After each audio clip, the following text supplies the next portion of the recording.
This is it, folks. This will be the moment that Dick had been waiting for decades. His work on Who Framed Roger Rabbit would be the key to make his dream come true, that he could finally have all the money and all the tools he would need in order to have a chance to complete his passion project. However, at the same time, this would be a case that you'd have to be careful what you wish for. The key word to what I just said was a chance to complete it. And in the case of Williams, old habits die hard. And soon his habit of making everything perfect would be his biggest downfall. But before he can ever get back to animating the thief, he would first have to animate the rabbit. When Spielberg hired Richard Williams to direct the animation of Who Framed Roger Rabbit, he did so because of his ability to blend his animation with live action in a believable way. Now, this technique had already been done before in movies. Even Disney did it in a few of their films back in the 1940s, like in The Three Caballeros and Song of the South. And if you want to talk about the inception of the technique in general, then we can go all the way back to the 1920s with the early cartoons like Walt Disney's Alice comedies and Max Fleischer's Out of the Inkwell. But what would set Roger Rabbit apart from all of those would be the illusion of giving physical depth to a 2D drawn character in the same way a live person would. On top of how the cartoons would interact with live objects and how they could follow a moving camera that would go in all angles. Years later, after collaborating with director Robert Zemeckis, the film was finally released on June 22, 1988, and it became a phenomenon. It received massive praise from both critics and audiences for its engaging and original story, groundbreaking use of animation, and seeing all the classic cartoon characters come together in what was once considered an unthinkable crossover. It was also a great box office smash as it gathered more than $156 million domestically and a worldwide total of nearly $330 million. On top of that, the film would win 4 Oscars with an additional 3 nominations, in which Dick got 2 for Best Visual Effects and his own Special Achievement Award for animation direction and creation of the cartoon characters. And yet, even when holding 2 new Oscars, he knew that this wouldn't be his crowning achievement. Thank you. Thanks. The best is yet to come. The best is yet to come. Soon after the fame of Roger Rabbit, not only did it help deliver some newfound interest regarding animation in the mainstream, but it also gave a whole lot more attention to Richard Williams and his works. With Roger Rabbit, he was able to prove to the world that he can follow the rules of Hollywood and deliver top quality animation now with a highly successful film in his credentials. This ended up sparking a negative pickup deal with Warner Brothers, who heard that Williams was working on his own animated feature on the side for many years, where the company agreed to both finance and distribute the film, along with $50 million where half would go onto the budget and the other half would go towards marketing. It also helped when Williams also found some financial support from some Japanese investors who were also interested in the movie. By the way, on a side note, it wouldn't be hard to imagine that throughout more than 20 years of production, the movie would go through many titles. I've already mentioned Tin Tac when the script was developed just after Nasruddin, but some of the others would include The Cobbler, The Thief, and The Grand Vizier, which was quite a mouthful, The Thief Who Never Gave Up. There was even one time when it was called Once, as in, this movie of this ambition and scale should only be made once. But by the time he finished Roger Rabbit, Dick finally settled on the perfect title. So when he made the deal with Warner Brothers, the moment he was waiting for was now possible, as he could finally finish creating The Thief and the Cobbler. Now with a new deal with Warner Brothers and millions of dollars invested in the movie, Richard Williams could finally clear out the studio so that he could make room entirely for The Thief and the Cobbler. It was his big moment to finally make his dream project come true, and he closed off any and all other opportunities to do anything else. He already vowed himself to not make another Roger Rabbit film, and he even declined an offer from Disney to make an animated adaptation of Beauty and the Beast. For this special occasion, and because most of, if not all, the old master animators were out, Dick had a new team of young and eager animators coming from all around the world to make his movie that was once considered an urban legend in the animation circles. One of the new animators included Williams' own son, Alex, who is only 3 years younger than the production of the feature. However, as amazing that Dick got his deal, it came with one condition. Warner Brothers was very serious when it came to having a deadline for the film to be finished.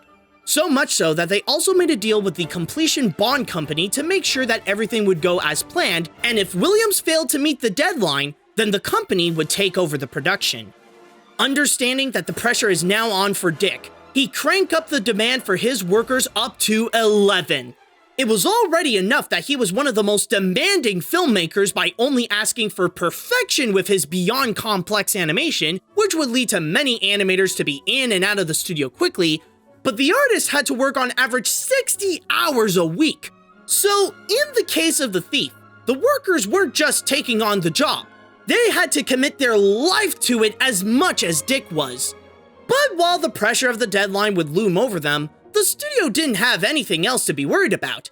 I mean, it's not like anyone else was making an animated film just like The Thief. Uh-oh. Where do I begin with this one? Like I said before, thanks to the success of Who Framed Roger Rabbit, there was a newfound interest in animation among the mainstream. When entering the 1990s decade, it led to a new period of animation that many would refer to as the Disney Renaissance, where the studio had a big comeback with highly successful and acclaimed films like The Little Mermaid and Beauty and the Beast. When word came out that their next film would be an Arabian-themed musical called Aladdin, the people at Richard Williams Studios were both shocked and frustrated. So much so that they accused Disney of completely ripping them off. Now, when it comes to this subject in particular, it would still be discussed to this day among the animation community rather if Aladdin actually was a ripoff of The Thief and the Cobbler. While research would state that it was more of a coincidence than anything, since Aladdin was the brainchild of lyricist Howard Ashman, who wanted to make an animated musical based on one of the stories from 1001 Nights, but none can deny that there are some eerie resemblances between the two both in theming and stylistically. In fact, some of the animators who worked on Aladdin used to be employees at Williams' studio, and even did some work on The Thief, including the lead animator of Jafar, Andrea Stasia, and the lead animator of the Genie, Eric Goldberg. As for Williams himself and what he thought about Aladdin, while he noticed that was problematic, surprisingly, he didn't really care. He was just too focused on making The Thief.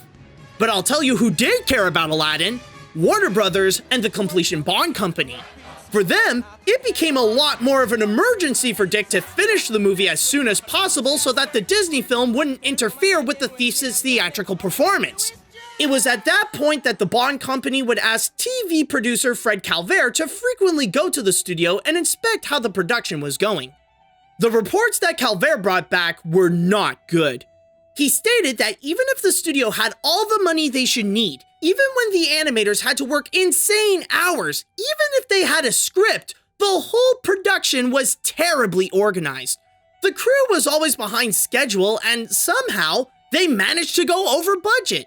But what shocked Fred, the company, and even Dick's own animators the most was when Williams decided to start something that is an essential element when making an animated feature. After all these years in animating, Dick began storyboarding. Boy! We're at the point where it's been more than 25 years since you've been working on this movie, and only now you decided to start the process of something that should have been done before you started animating your madness? Okay, I know you said once that you felt like storyboarding felt too controlling, but still, coming from a master animator like you, wouldn't you know about getting all the help you need to have your labor of love be all in order? But in all seriousness, the real reason as to why Dick did the storyboarding at that point was to fill the gaps of the scenes that have yet to be animated, and they were important scenes too, since the studio had yet to work on the parts that are more essential to the film's plot. Some have stated that there was only 10 to 15 minutes left of the feature to be fully complete. But at the very least, the storyboards did help create a work print to present an idea of what the movie would look like as a whole in the meantime, where the unfinished scenes were filled with either pencil tests or storyboards, and they were all mixed with the music of Rimsky-Korsakov's Scheherazade.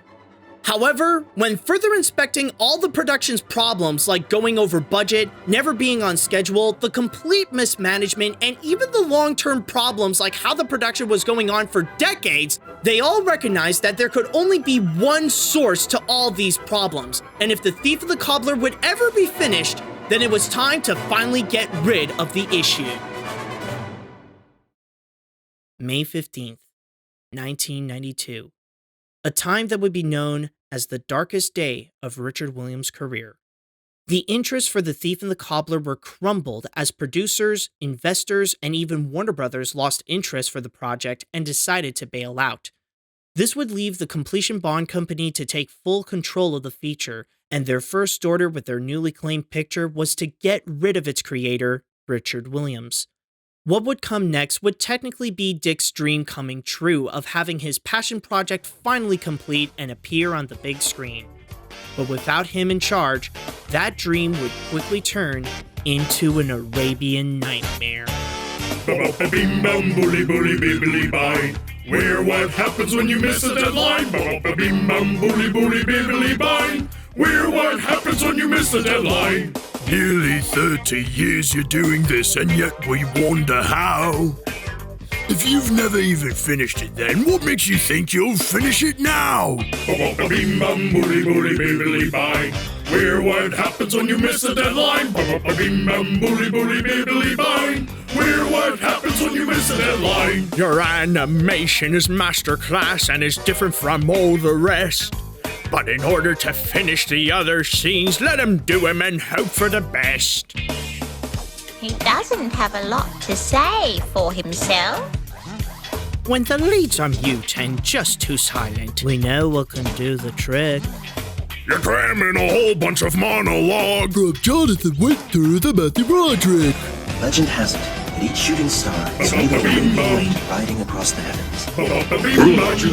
It's always good to wear underwear. Otherwise you attract a sizable crowd. Since this was from the 1990s, it's only sensical that you take this animated film and make it a musical. Bim bum bully bully bibbly bye. That's what happens when you miss a deadline. Bim bum bully bully bibbly bye. That's what happens when you miss the deadline. But she's more than this. There's a mind in the body of this pretty miss. That's what happens when you miss the deadline. Am I feeling love? Am I feeling love? That's what happens when you miss the deadline. No matter how long you spend perfecting your art, to them that's pointlessly funny. The only art Hollywood cares about is the quick art of making money! Bim bum bully bully bibbly bin. We're what happens when you're delaying. Bim bum bully bully bibbly bin. We become a rip-off of Aladdin. Don't let your perfectionism get the best of you.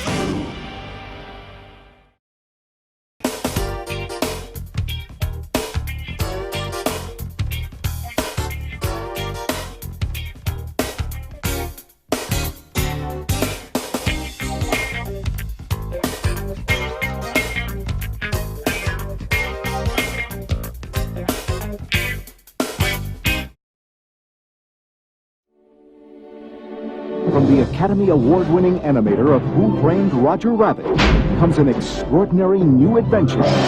Behold the wonders of Arabian Nights.